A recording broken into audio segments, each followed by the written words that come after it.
क्या कभी ऐसा महसूस हुआ है कि आपके आसपास कोई अनजानी शक्ति है या कोई ऐसा सपना जिसका मतलब आप समझ ही नहीं पाए? अक्सर हमें लगता है कि ये सिर्फ हमारे मन का वहम है, शायद दिन भर की थकान का नतीजा। लेकिन आज हम जिन स्रोतों पे बात कर रहे हैं वो एक बहुत ही दिलचस्प नजरिया पेश करते हैं। हम्म। वो कहते हैं कि ये वहम नहीं, ये इशारे हो सकते हैं, एक गहरा जुड़ाव जिसे हम अक्सर पहचान नहीं पाते। बिल्कुल। तो आज हम इन्हीं संकेतों और अनुभवों की गहराई से पड़ताल करेंगे। हमारे पास जो जानकारी है वो मानती है कि ये सिर्फ संयोग नहीं है। नहीं, संयोग से कहीं ज्यादा है। ये एक गहरा आध्यात्मिक कनेक्शन हो सकता है। और ये स्रोत इन अनुभवों को एक नए नजरिए से देखते हैं। सही कहा।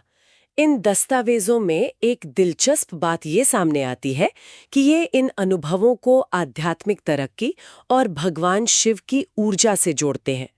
तो आज हमारी पड़ताल का मकसद है इन संकेतों के पीछे की सोच को समझना और ये जानना कि कैसे हमारा आध्यात्मिक जुड़ाव और हमारी असल जिंदगी, मतलब हमारी आर्थिक हालत, एक दूसरे से जुड़े हो सकते हैं। चलिए तो फिर इस रहस्य को परत दर परत खोलते हैं। सबसे पहले बात करते हैं उस बड़े संकेत की जिसका जिक्र इन स्रोतों में बार बार आता है, महादेव की मौजूदगी का एहसास।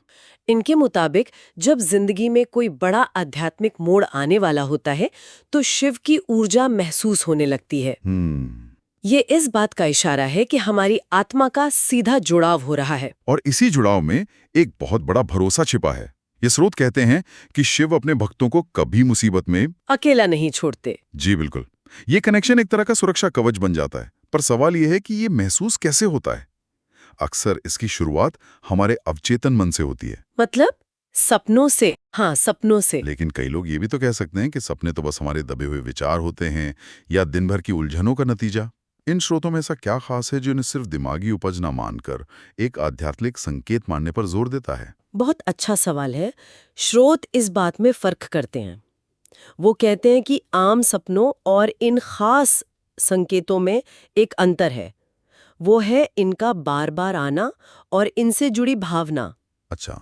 जैसे कि सपने में त्रिशूल या शिवलिंग का दिखना, ये कोई मामूली सपना नहीं माना गया है, बल्कि इसे जीवन में शिव की शक्ति के सक्रिय होने का प्रमाण बताया गया है। और सांप का जिक्र भी आता है, जिसे देखकर तो असल जिंदगी में डर लगता है। बिल्कुल, लेकिन सपनों के मनोविज्ञान में इसका अर्थ बदल जाता है। स्रोत कहते हैं कि अगर सपने में सांप यानी नाग दिखे और आपको डर ना लगे तो ये बहुत शुभ है। डर न लगे, ये तो बड़ी बात है। हाँ, इससे कुंडलिनी ऊर्जा के जागरण का प्रतीक भी माना जा सकता है। कुंडलिनी ऊर्जा, ये शब्द अपने आप में बहुत गहरा है। क्या हमारे स्रोत बताते हैं कि इसका मतलब क्या है, खासकर एक आम इंसान के लिए? संक्षेप में कहें तो स्रोत इसे हमारी सोई हुई आंतरिक शक्ति मानते हैं। जब ये जागृत होती है तो इंसान की क्रिएटिविटी, आत्मविश्वास और दुनिया को देखने का नजरिया पूरी तरह बदल जाता है। तो इसका असर हमारी रोजमर्रा की जिंदगी पर भी पड़ता है? हाँ, बिल्कुल। इसका सीधा असर हमारे काम करने की क्षमता और सफलता पर भी पड़ता है। दिलचस्प है। सपनों के अलावा एक और प्रतीक है, अर्धचंद्र। सपने में इसका देखना शिव की कृपा और जीवन में शांति और शीतलता आने का प्रतीक माना गया है। जी, तो इन स्रोतों का निचोड़ ये है कि इन प्रतीकों का बार बार दिखना एक गहरे संबंध की ओर इशारा करता है। और जो बातें सपनों में घटती हैं वो जागते हुए भी हो सकती हैं। हाँ, और यहाँ बात और भी रहस्यमयी हो जाती है। हमारे स्रोत शिव पुराण का हवाला देते हुए कहते हैं कि जब ये अनुभव होने लगे तो समझे कि शिव का ब्रह्मांडीय नृत्य आपके जीवन में शुरू हो गया है। ब्रह्मांडीय नृत्य सुनने में बहुत काव्यात्मक लगता है। इसका असल जिंदगी में क्या मतलब हुआ?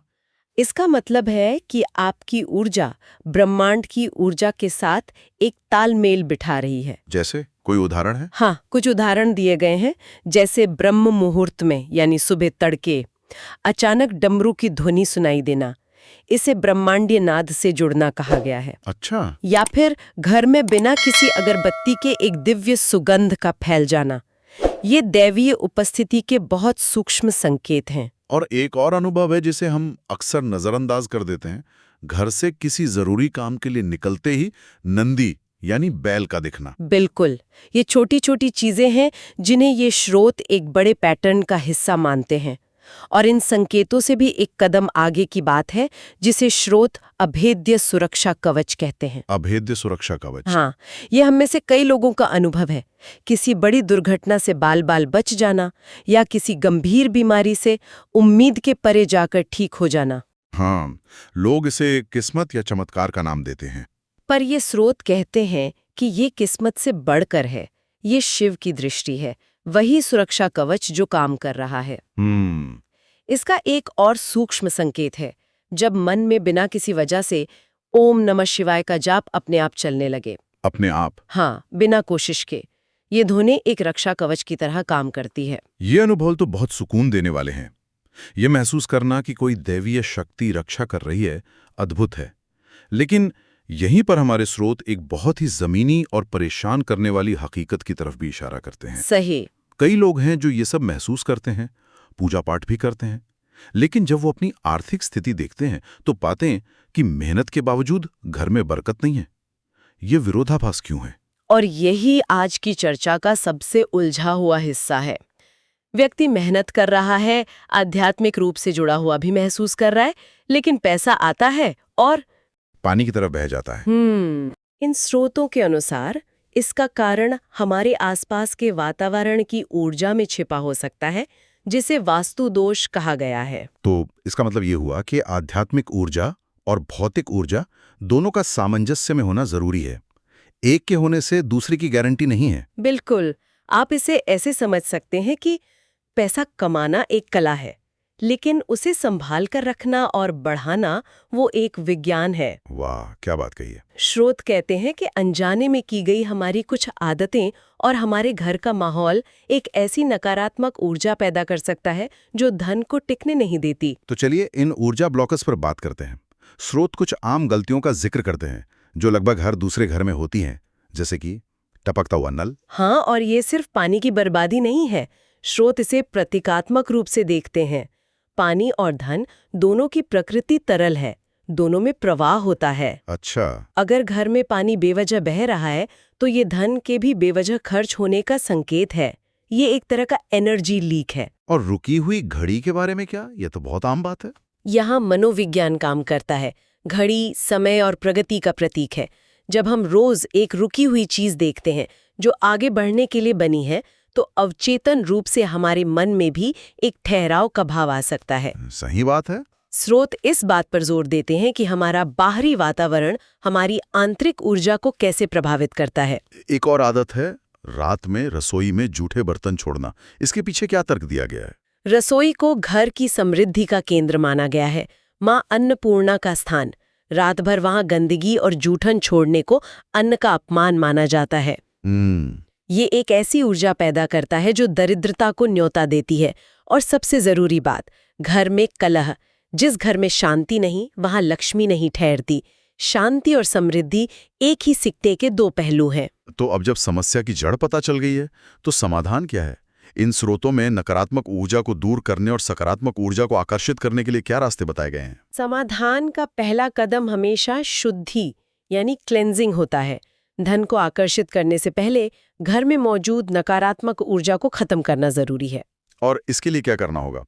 इसके लिए एक बहुत ही सरल उपाय है, नमक का प्रयोग। नमक? ये तो हर रसोई में मौजूद है। जी। स्रोत बताते हैं कि एक मिट्टी के बर्तन में समुद्री नमक भरकर उसे घर की पूर्व दिशा में रखें। विज्ञान भी मानता है कि नमक में नमी और नकारात्मक आयनों को सोखने की क्षमता होती है। इसे समय समय पर बदलते रहना चाहिए। ठीक है। और दूसरा उपाय है, रात को रसोई हमेशा साफ करके सोएं। ये सिर्फ सफाई नहीं, समृद्धि को आमंत्रित करने का एक अनुष्ठान है। तो घर की ऊर्जा को शुद्ध करने के बाद अगला कदम है धन को आकर्षित करना। मैंने देखा कि स्रोतों में कई तरह के उपाय दिए गए हैं। कुछ प्रकृति से जुड़े हैं, जैसे कोई खास पौधा। हाँ, आपने सही पकड़ा। इन्हें हम कुछ श्रेणियों में बांट सकते हैं। एक श्रेणी है प्रकृति की ऊर्जा को घर में लाना।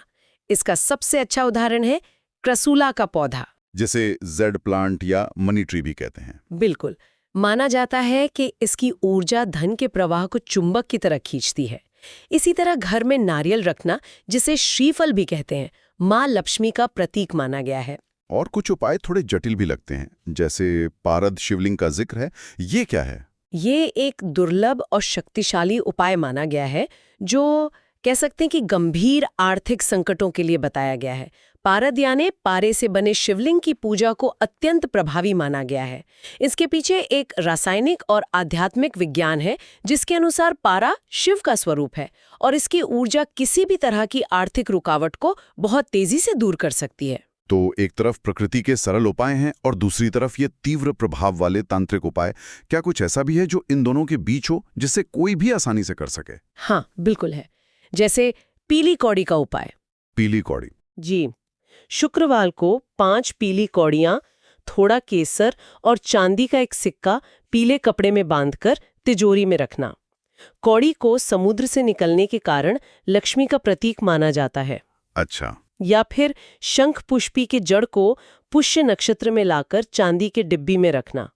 ये उपाय प्राकृतिक चीजों की ऊर्जा को एक खास समय और तरीके से इस्तेमाल करने पर जोर देते हैं। पीपल के पत्ते का भी एक जिक्र है? जी, यह एक बहुत सरल उपाय है।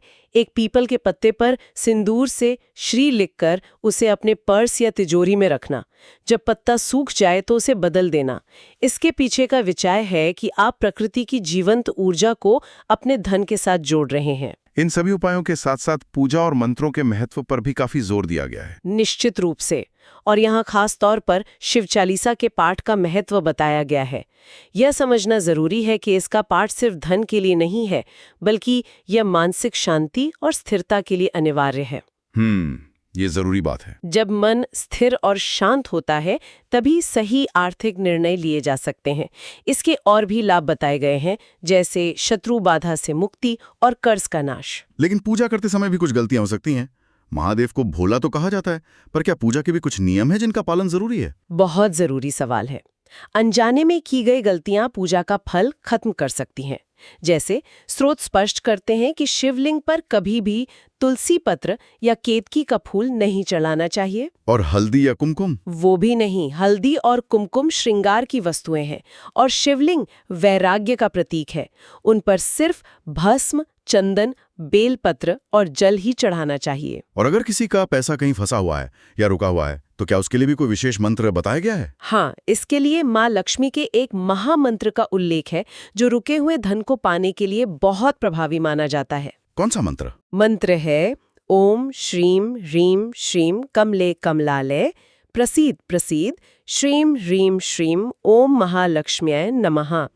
स्रोत ये भी बताते हैं कि कमलगट्टे की माला से इसका जाप करना सर्वोत्तम फल देता है। कमलगट्टे की माला से? जी, क्योंकि कमल लक्ष्मी जी को प्रिय है।